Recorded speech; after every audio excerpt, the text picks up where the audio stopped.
Hola a todos, ¿cómo están? Soy el profesor Felipe Román, esperando que se encuentren muy bien en sus casas, respetando la cuarentena respectiva. Vamos a comenzar esta clase para el electivo de Geografía de tercero medio, continuando lo que vimos en la clase anterior respecto a los conceptos relativos al campo de estudio de la geografía, ¿ya?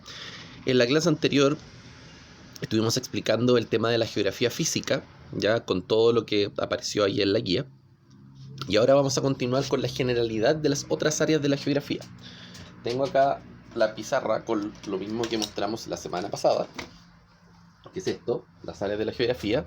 Tenemos ahí geografía física, humana, económica, social y política.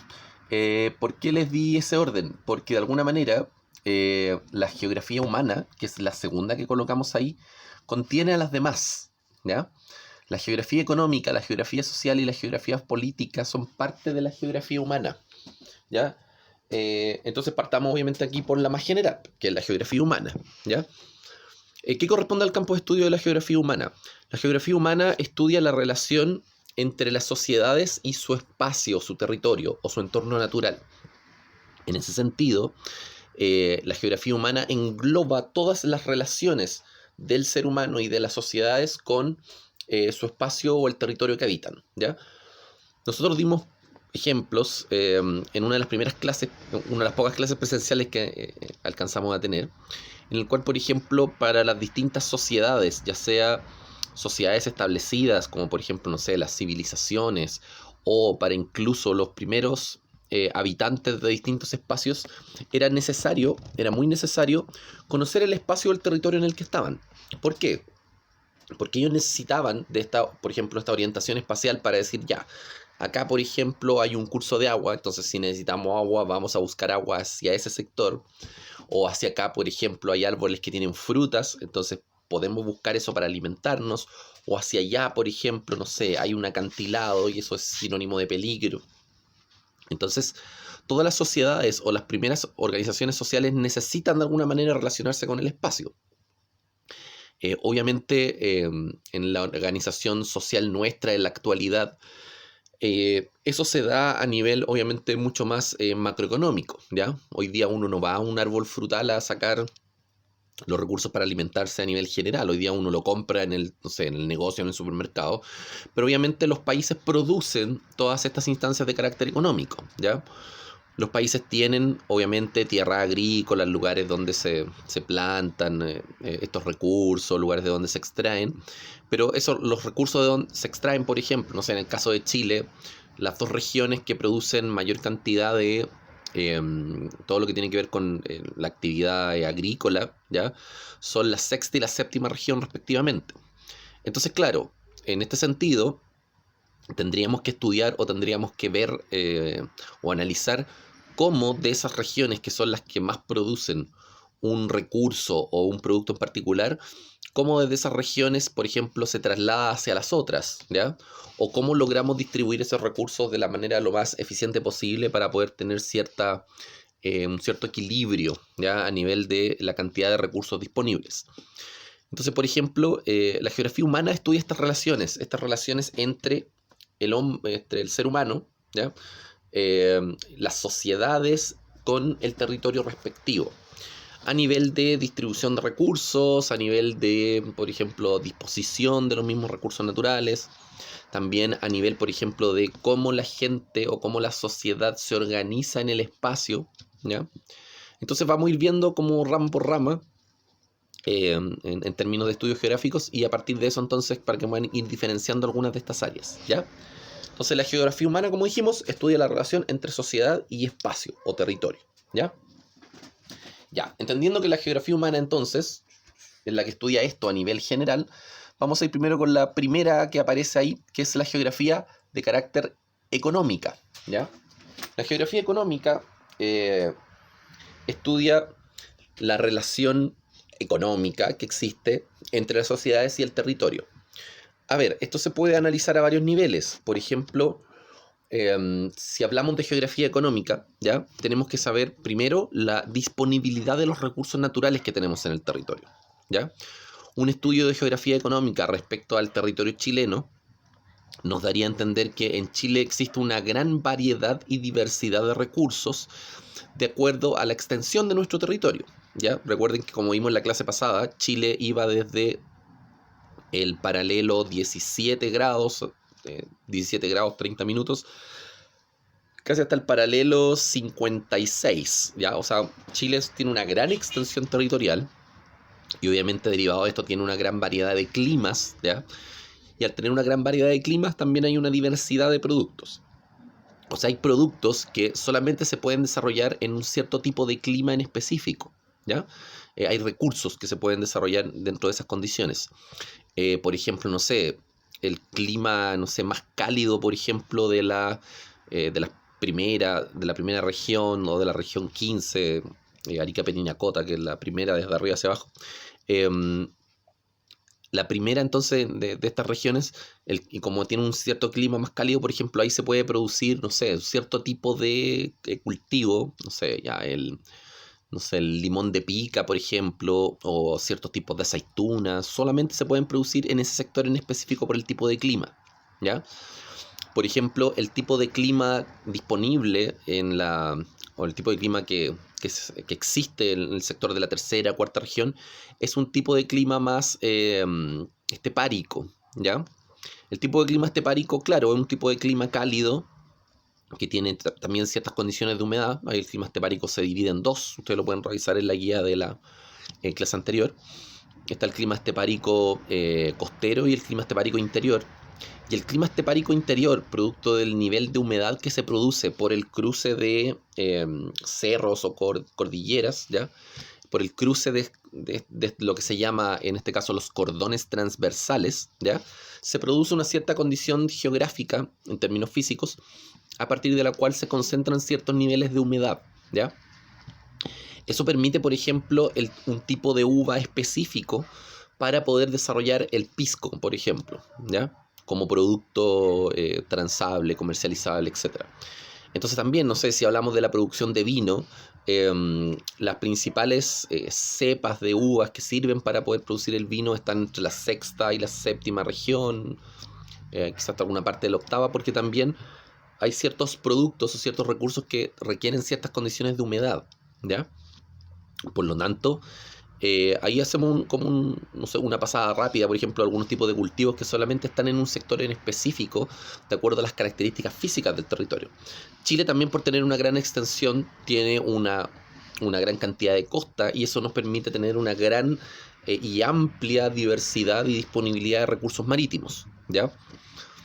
Varias variedades de peces, mariscos, a partir de los cuales también podemos tener ese recurso como algo importante, ¿ya?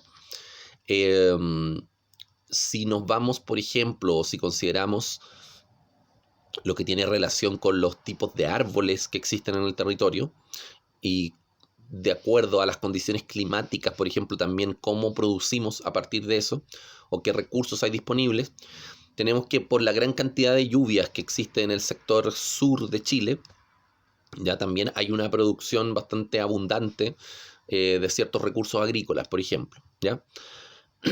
Eh, bueno, ahí aparecen otros conceptos que tienen relación, por ejemplo, con todo lo que se produce a partir de los árboles, ¿ya? Si hablamos de la producción que viene de los árboles, por ejemplo, no sé, si hablamos de producción de manzanas o producción de naranjas, o lo que tiene que ver, por ejemplo, con lo relacionado con la actividad forestal, por ejemplo, a todo eso se le llama producción de carácter silvícola, ¿ya? Lo silvícola es lo que está relacionado con la producción ligada a los árboles. Entonces, la actividad forestal, la producción de fruta, todo eso es actividad silvícola, ¿ya? Para que anoten también ahí ese concepto. Bueno, de todo esto ustedes tienen que ir tomando los apuntes respectivos, ¿ya? No va a haber una actividad en sí de esto, pero tienen que tenerlo como apuntes en su cuaderno de geografía. Entonces, decíamos que la actividad económica, o el estudio de la geografía económica, estudia, por ejemplo, uno de esos elementos, la disponibilidad de los recursos que existen en un sector, ¿ya? De acuerdo al tipo de clima, de acuerdo a las condiciones atmosféricas, de acuerdo al tipo de clima, las condiciones de humedad, etc. Todo eso estudia la geografía económica. Porque claro, si nosotros, a ver, por ejemplo, producimos, no sé, fruta, ¿ya? Esa fruta obviamente sirve para, no sé, dar de comer a la población y alimentar a la población en términos económicos, pero también en el caso del contexto globalizado actual, esa fruta también sirve como un material de exportación a nivel general. Entonces, por ejemplo, se hace una clasificación muchas veces de estos productos a partir de los cuales se dejan ciertos recursos, por ejemplo, exclusivamente para exportar, ¿ya? Entonces Chile le exporta a una gran cantidad de países, ¿ya? De acuerdo a sus respectivos tratados de libre comercio. Eh, Chile le exporta, por ejemplo, fruta a Estados Unidos, a México, a Japón, a Corea del Sur, etcétera, de acuerdo a los tratados que tiene en este caso cada país, ¿ya? Entonces, eso estudia la geografía económica.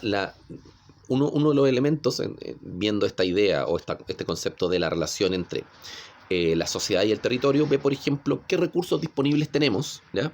Y a partir de los recursos disponibles que existen, cómo el ser humano utiliza esos recursos en la medida de lo posible, o es muy necesario que se haga de forma eficiente. Claro, porque si, por ejemplo, ya, a ver, yo en un territorio X, por ejemplo, hay, no sé, una gran cantidad de árboles. Si yo corto esos árboles para la actividad forestal, después probablemente, no sé, si corto 10 árboles y no planto nuevamente más árboles para poder seguir con mi actividad forestal, y después elimino, no sé, a lo largo de un par de años, elimino, no sé, 5.000 árboles de un sector, obviamente eso también puede producirle un daño al ecosistema, ¿ya? Puede producirle un daño al equilibrio natural de ese sector. Por lo tanto, también la actividad económica también tiene que desarrollarse dentro de un cierto contexto de equilibrio, ¿ya? Yo no puedo sacar toda la especie para mi actividad económica, porque eso termina produciendo depredación, termina produciendo erosión, y eso también termina alterando el equilibrio medioambiental. Y con eso también en un futuro cercano nuestra actividad económica no va a ser próspera, o no vamos a tener recursos disponibles. Por lo tanto, también esta instancia de la relación entre la sociedad y el territorio tiene que desarrollarse obviamente de manera armónica, ¿ya? Entonces la geografía económica estudia la disponibilidad de los recursos, ¿ya? Estudia también lo relacionado con la distribución de los recursos, para qué van a ser ocupados esos recursos, y también estudia lo que tiene que ver con el equilibrio medioambiental, ¿ya? Cómo nosotros también establecemos medidas, o cómo, no sé, los distintos gobiernos pueden establecer tipos de regulaciones para que los recursos estén disponibles y no se agoten, ¿ya? O no se produzcan procesos de erosión, o no se produzcan instancias de problemas de equilibrio medioambiental, ¿ya? Eso estudia la geografía económica en su conjunto. Vamos a ir con lo que sigue, que es en este caso la geografía social, ¿ya? La geografía social también estudia la relación de la sociedad con el territorio, pero a nivel más de organización espacial, ¿ya? Organización espacial y el impacto que esa organización espacial tiene en las sociedades. Por ejemplo, dentro de la geografía humana, en su conjunto, se estudian diversos tipos de índices que se llaman índices demográficos, que es lo que podríamos entender como demografía, ¿ya? La demografía estudia, por ejemplo, cómo se distribuye la población en términos espaciales. O sea, por ejemplo, una de las medidas o uno de los índices que se utiliza para esto es lo que tiene que ver con el concepto de la densidad, ¿ya? La densidad estudia la cantidad de habitantes o la cantidad de personas que hay por espacio, ¿ya? En este caso se mide por kilómetros cuadrados. Entonces, la densidad estudia cómo se va distribuyendo eso, cómo se va distribuyendo la sociedad en torno al espacio. Nosotros en Chile tenemos, por ejemplo, zonas donde la población está muy, pero muy concentrada, y el mejor ejemplo de eso es la región metropolitana, donde en un espacio que en términos de extensión es relativamente pequeño, como la región metropolitana, en la región metropolitana vive casi la mitad de la población de Chile, ¿ya?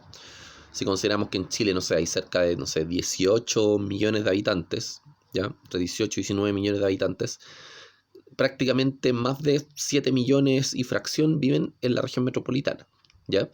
Por lo tanto, la región metropolitana es muy densa, ¿ya? Ahora, claro, la región metropolitana tiene, en términos de geografía física, un lugar, muchos de sus lugares son relativamente planos, son valles, por lo tanto, es apto para el asentamiento humano a nivel general. Pero claro, si también hay demasiadas personas en un sector, obviamente se pueden producir ciertos desequilibrios en términos de espacio, por ejemplo, o en términos de acceso a otras instancias relativas, por ejemplo, al trabajo, ¿ya? O instancias relativas, por ejemplo, al desplazamiento. Obviamente, si tenemos 7 millones y fracción de personas en un lugar, va a ser difícil poder distribuir los espacios de manera eficiente. Y eso se ve de manera sumamente patente, por ejemplo, con el tema de la congestión vehicular, con el tema de los desplazamientos dentro de la ciudad, que siempre a las horas punta hay taco infinito, y eso es una instancia normal porque es mucha la gente que se desplaza, ¿ya? Entonces, en ese sentido, todo lo que tiene que ver acá en este caso específicamente con la geografía social, va estudiando, ¿ya?, lo que tiene relación con cómo esta interacción entre las sociedades y el territorio, cómo genera, por ejemplo, otro tipo de fenómenos u otro tipo de problemáticas que pueden afectar a la sociedad en su conjunto, ¿ya? Esto se debería utilizar, o esto se debería tomar en cuenta, por ejemplo, para el análisis de políticas públicas, ¿ya?, en torno a la distribución de recursos, en torno a los equilibrios medioambientales. Obviamente, yo no puedo obligar a las personas, o yo no le puedo prohibir a las personas que vivan en un lado o en otro.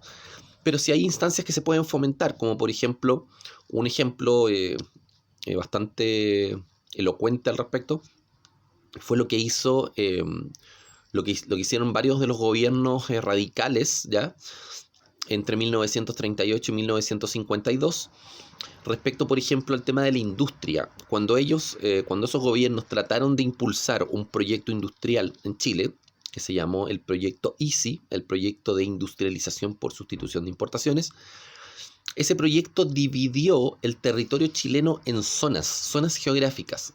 Entonces estaba la zona norte, ¿ya?, que era más o menos en ese entonces desde la primera hasta como la tercera región. Después estaba la zona del norte chico, que era parte de la tercera, la cuarta, incluso una parte de la quinta región. Estaba la zona central, ¿ya?, que era más o menos desde de la quinta región de la metropolitana hasta como la octava. Estaba la zona sur, de la octava a la décima, y estaba la zona austral de la 11ª a 12ª. Entonces, ¿para qué se hace esta división? No era una división formal, pero era una división por zonas del país.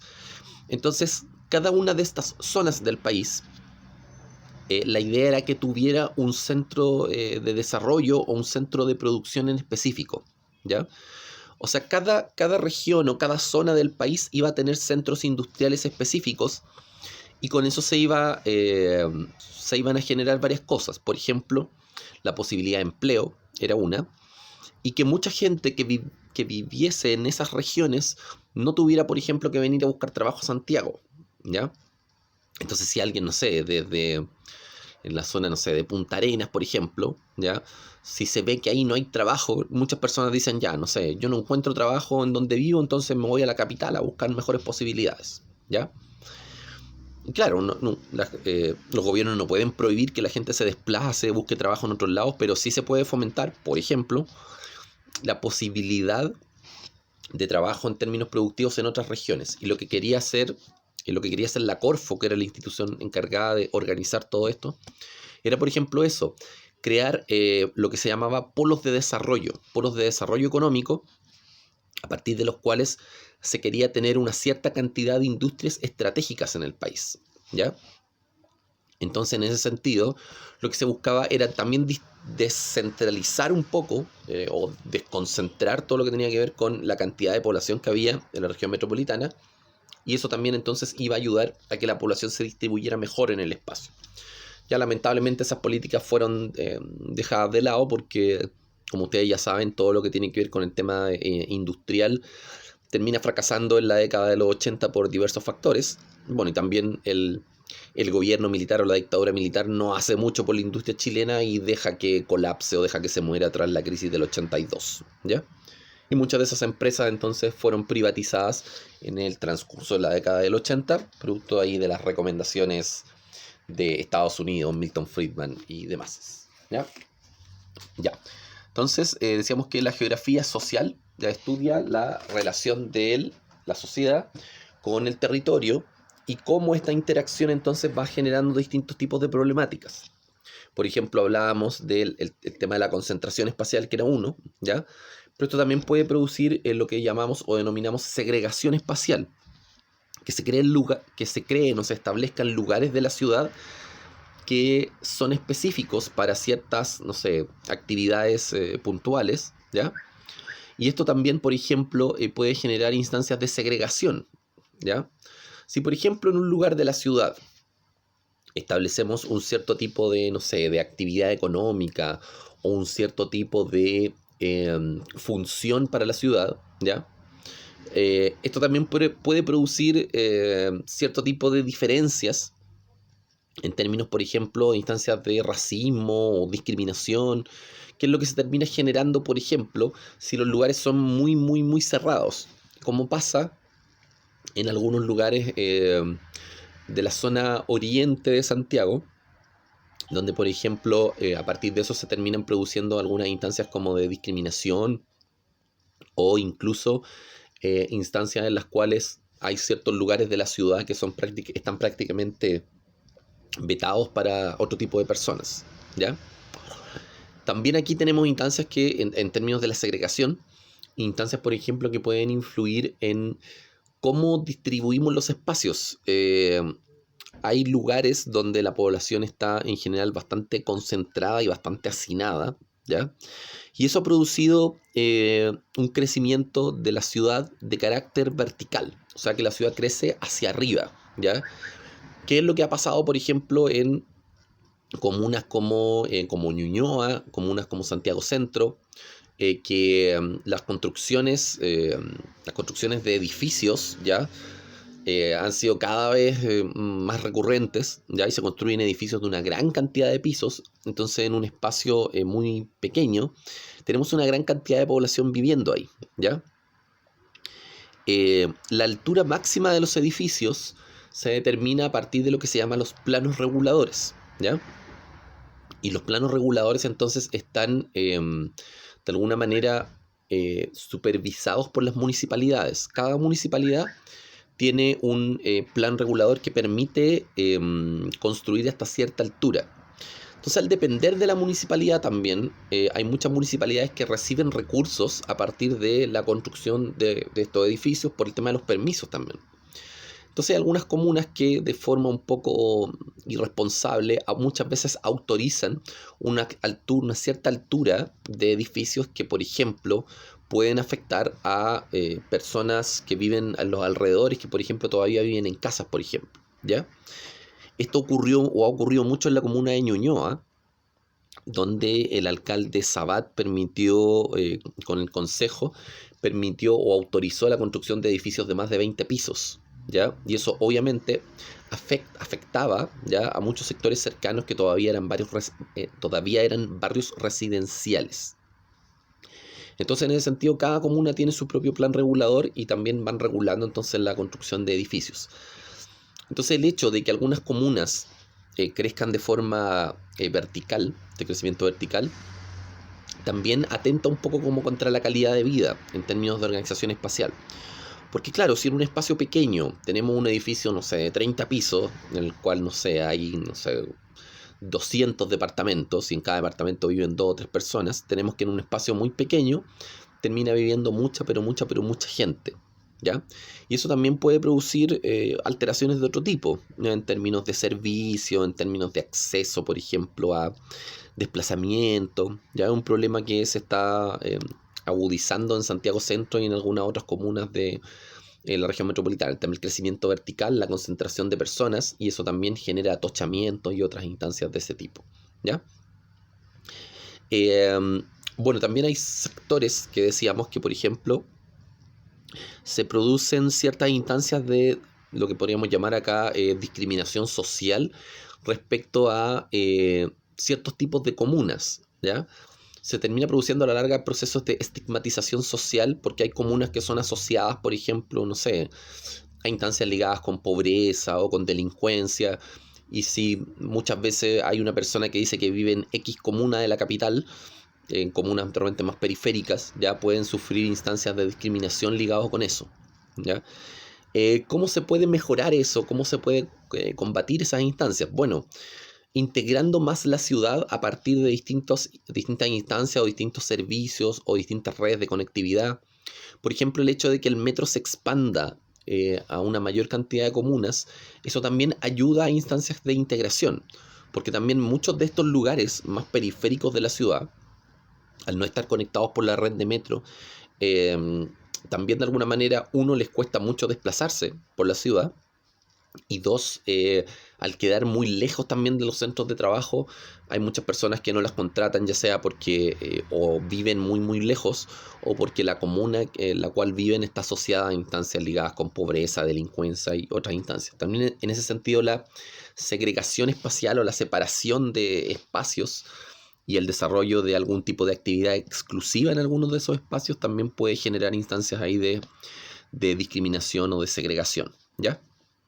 Eso respecto a algunos fenómenos que se pueden producir derivados de lo que entendemos como geografía social, ¿ya? Y la otra área que aparecía ahí en la pizarra, ¿ya? Es la geografía política. Cuando hablamos de geografía política nos referimos a la relación que en este caso tienen las sociedades humanas con el territorio en términos de organización de su territorio, en lo que podríamos llamar términos administrativos, ¿ya? Por ejemplo, el territorio de Chile, ¿ya? El territorio de Chile está organizado en regiones, ¿ya? Si hablamos, no sé, del territorio de Estados Unidos, el territorio de Estados Unidos está organizado en estados, por ejemplo. Entonces, esta organización que se hace, por ejemplo, dentro de un país, que un país tiene claros sus límites, ¿ya? Y si lo organizamos, por ejemplo, no sé, en regiones, eso nos puede servir, por ejemplo, para distribuir los recursos de la forma más eficiente posible, ¿ya? Ahora, dentro de la geografía política, ¿ya? Acá interviene lo que vamos a entender como el concepto de Estado, ya que el Estado es la representación política de un país en términos de su organización administrativa, jurídica, política, etc. Y en ese sentido el Estado está organizado dentro de un territorio específico. O sea, la ley chilena y la soberanía chilena se ejerce dentro del territorio chileno y todo lo que eso implica, ¿ya? Yo como ley chilena o nosotros como Estado chileno no podemos intervenir en las leyes de otro país, por ejemplo, ¿ya? Se puede hacer eso solamente dentro de los límites de nuestro propio territorio. Entonces la geografía política, ¿ya? Estudia la relación que hay entre la sociedad y el territorio en términos espaciales y en términos espaciales dentro de su propia administración, ¿ya? Entonces estudia el tema espacial y estudia cómo los estados administran el espacio. Cómo se administra, no sé, en términos legales, cómo se administra en términos de recursos, cómo se administra en términos legales, ¿ya? Entonces la geografía política estudia eso, ya la relación de las sociedades con el territorio y cómo estos espacios son administrados por los respectivos estados. Ahora, claro, evidentemente en distintas regiones del mundo hay muchos países, ¿ya? Y cada país administra su propio territorio de acuerdo a su estado. En torno a eso, por ejemplo, obviamente los países tienen relaciones con los otros países, sobre todo con los países con los cuales comparte territorios o con los cuales comparte límites, ¿ya? Entonces, el estudio de las relaciones internacionales entre los países y el estudio de las relaciones entre los mismos países y entre conglomerados de países, o estudio de las regiones del mundo, ¿ya? A esto también se le puede llamar, el concepto asociado a esto es el concepto de geopolítica, ¿ya? Entonces, por ejemplo, no sé, si en una región del mundo o en un continente, por ejemplo, no sé, América, considerando todo el continente, obviamente tiene países que tienen un mayor nivel de desarrollo que otros, como por ejemplo, no sé, obviamente acá si vemos el caso de América, Estados Unidos, Canadá son los que tienen un mayor nivel de desarrollo. entendiendo desarrollo por las condiciones sociales y el bienestar que tiene una sociedad dentro de ese contexto, a partir de todos sus distintos factores políticos, sociales, económicos, etc. Esos países entonces, de alguna manera, obviamente, si Estados Unidos y Canadá son mucho más desarrollados, ¿ya? Van a tener una mayor influencia respecto al resto del continente. En este caso, nosotros que somos América Latina, de alguna manera también dependemos económicamente de esos países y tenemos tratados de libre comercio con ellos, tenemos intercambio de productos, etc.